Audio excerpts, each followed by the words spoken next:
ونستغفره ونعوذ بالله من شرور أنفسنا ومن سيئات أعمالنا من يهده الله فلا مضل له ومن يضلل فلا هادي له أشهد أن لا إله إلا الله وحده لا شريك له وأشهد أن محمدا عبده ورسوله لا نبي بعده اللهم صل على سيدنا محمد وعلى آله وصحبه أجمعين أما بعد. Buat langkah yang pertama, marilah sama-sama kita panjatkan kehadiran Allah Subhanahu wa Ta'ala, yang mana oleh Allah telah melimpahkan rahmat dan karunia-Nya kepada kita semua, sehingga kita dapat berkumpul di tempat yang berbahagia ini. Salawat berangkaikan salam, tidak lupa pula kita sanjung sadikan ke pangkuan alam baginda Nabi besar Muhammad sallallahu alaihi wasallam, yang mana beliau telah menjadi saudara al-Tabibah sebagai penyelamat umat daripada pola pikir jahiliyah kepada pola pikir yang Islamiyah, daripada alam kebodohan ke alam yang berilmu pengetahuan, seperti yang kita rasakan pada saat yang berbahagia ini. Ta'zim wal ikram kami kepada Abu Yadi Kubah selaku pendiri Pondok Pesantren Dayah Darussalam Al-Waliyah wa usulihi wa furu'ihi wa ahli baitihi ajma'in. Allahumma ighfir lahum warhamhum wa'afihim wa'fu anhum. Ta'zim wal ikram kami kepada awliya pimpinan dan wakil pimpinan, dan kata-kata ketakziman kami pula kepada Dewan Guru Darussalam Hidayah Darussalam, terkhususnya kepada Dewan Guru yang bernaung di bawah kabilah Mas Budi yang kita cintai ini.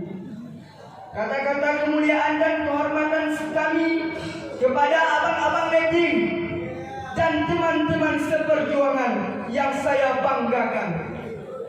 Berdirinya kami di sini hanya untuk menyampaikan satu buah syarahan yang bertema nasionalisme dalam konsep Islam, sebagaimana firman Allah dalam Al-Quran surah An-Nisa ayat 59 yang berbunyi, A'udzu billahi minasy syaithanir rajim.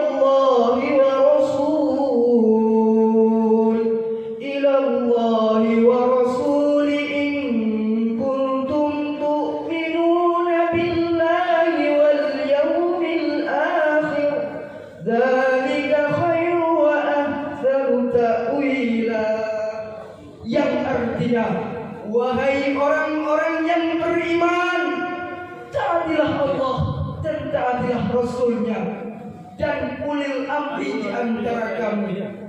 Kemudian jika kamu berbeda pendapat tentang sesuatu, maka kembalikanlah kepada Allah dan Rasul. Jika kamu benar-benar beriman kepada Allah dan hari kemudian, yang demikian itu lebih utama bagimu dan lebih baik akibatnya. Hadirin rahimakumullah.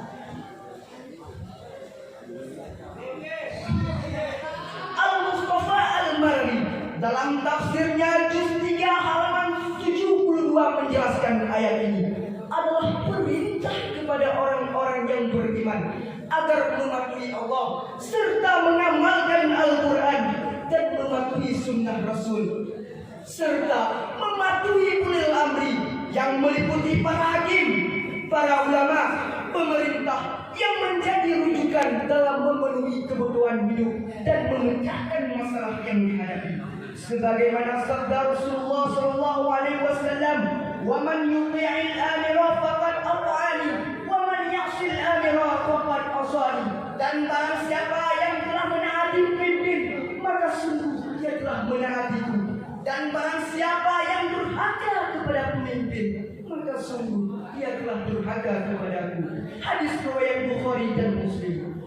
Jika kita lebih mendalami makna tersebut, maka ayat dan hadis ini merupakan landasan bagi orang-orang yang beriman untuk hidup berbangsa dan bernegara. Namun hadirin, kita harus hidup berbangsa dan bernegara harus sesuai dengan syariat Islam, bukan sesuai dengan kehendak diri kita sendiri. Kita, masyarakat yang mempunyai sifat nasionalisme, mempunyai harga diri yang tinggi. Sebagaimana telah berkata Insinyur Soekarno, cita-cita sosionalisme adalah memperbaiki kehidupan di dalam masyarakat yang kini pincang menjadi kehidupan yang lebih sempurna, sehingga tidak ada lagi kaum yang tertindas, kaum yang celaka, dan kaum yang papa sengsara. Lalu bagaimanakah dengan nasionalisme yang terjadi pada saat ini, yang membenci bangsa atau suku bangsa lainnya, yang menganggap bangsa atau suku bangsa sendirilah yang paling hebat, paling kuat, dan paling unggul sesuai dengan konsep individualisme barat? Jika sudah terjadi seperti itu, akan banyak dari kita yang awalnya saling kenal menjadi tak saling kenal, betul? Akan banyak dari kita yang awalnya bersatu menjadi berseteru, betul? Kita sebagai warga nasionalisme sudah seharusnya memahami arti ukhuwah secara umum, dan itu merupakan pengamalan dari hablum minan nas. Oleh karena itu, mari kita sebagai warga bangsa, mari kita bangkit dan berdiri, karena kita sedang terjajah walau tak tersadari. Mari kita mempererat persatuan dan kebersamaan, karena kita sedang terjajah dan akan sengsara lama-kelamaan. Hadirin rahimakumullah, kita perhatikan umat Islam saat ini. Banyak yang membela mati-matian batas-batas negerinya tanpa memperdulikan di atas dasar apa negeri tersebut dibangun. Jika negeri tersebut dibangun atas dasar Islam dan berusaha menerapkan syariat Islam di setiap lininya, maka wajib bagi umat Islam untuk membelanya. Akan tetapi, jika negeri tersebut dibangun bukan atas dasar syariat Islam, melainkan syariat kekufuran, maka bagi seorang muslim haram membela peperangan tersebut, karena tidak di jalan Allah Subhanahu wa ta'ala. Secara tidak sadar, bangsa kita sedang terjajah, meski bukan secara fisik, namun secara ekonomi, intelektual budaya bangsa, sehingga mengikis peradaban, melemahkan keyakinan, dan memupuk perpecahan dengan segala propaganda yang dikeluarkan. Seperti inilah yang nampak pada pemberitaan.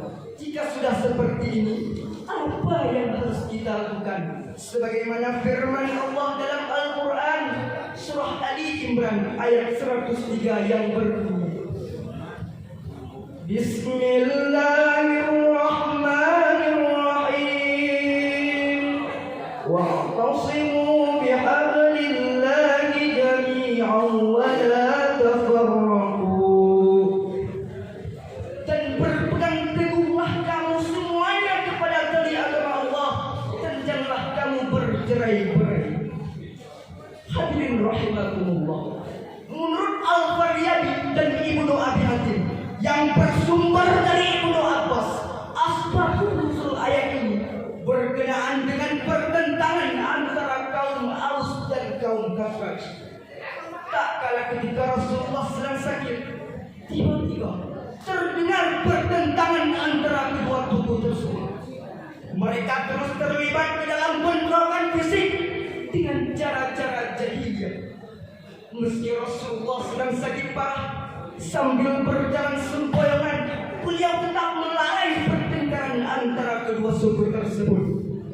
Nampak tubuhnya lemas, wajahnya pucat keras, air mata berlinang membasahi pipi, bibirnya kering bergetar, suaranya baru sambil terputus-putus beliau bersabda, abadan, abadan, abadan jahiliyah, min ba'di ma ja'at, min ba'di ma ja'at, min ba'di ma ja'at umul bainakum wa ma akhdiru bainakum. Apakah kamu akan kembali ke dalam tradisi jahiliyah berpecah belah setelah datang penjelasan-penjelasan dan aku masih hadir di antara kalian? Nampak suasana hening mencekam, sementara kaum Aus dan kaum Khazraj mereka menundukkan kepala, berpaling malu dan malu. Sikap Rasulullah ini, wahai para hadirin, merupakan realisasi dalam membangun ukhuwah Islamiyah yang tergambar pada ayat ini yang harus kita teladani. Kenapa? Karena perpecahan antara kaum Aus dan kaum Khazraj merupakan simbol bibit-bibit perpecahan internal Islam.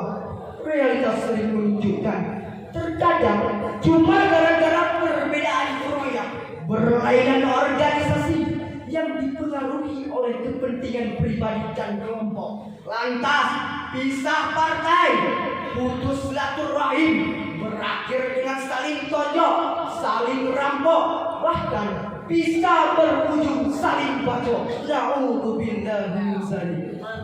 Bukankah sesama muslim itu bersaudara? Sesama mukmin ibarat satu bangunan. Bukankah sesama insan beriman ibarat satu tubuh yang jika satunya sakit maka yang lain harus merasakan derita bersama? Karena mayoritas bangsa Indonesia beragama Islam. Jika internal Islam bersatu, maka persatuan bangsa akan terganggu. Oleh karena itu, mulai detik ini kita betulkan langkah, seragamkan gerak dan satukan persepsi. Berat sama dipikul, ringan sama dijinjing. Jangan jadikan perbedaan sebagai perpecahan, tapi dengan adanya perbedaan kita harus saling menghargai dan melengkapi. Dari uraian tersebut dapat kita petik kesimpulan bahwa kita sebagai warga yang berbangsa dan bernegara, kita harus berpegang teguh kepada Al-Quran dan Sunnah Nabi dalam membentuk warga yang nasionalisme, yang berarti tidak ada perpecahan, saling berjuang untuk mendapatkan kemerdekaan dan tidak saling bermusuh-musuhan, namun saling mengisi kekurangan dalam memenuhi kebutuhan. Dengan demikian, insya Allah negeri kita akan makmur dengan rakyat yang berjujur dan berakhlak mulia. Amin, amin, amin ya rabbal alamin. Hanya inilah yang dapat kami sampaikan. Lebih dan kurang-kurang dari kami mohon maaf. Sebelum kami meninggalkan mimbar, kami akan membawakan satu pantun. Ikut dulu aja Pak Panjo, berwak mano di dalam bayar. Ikut pidatonyo ulun latindro, ulun berdoa benar juara. Akhirul kalam, wabillahi taufiq wal hidayah.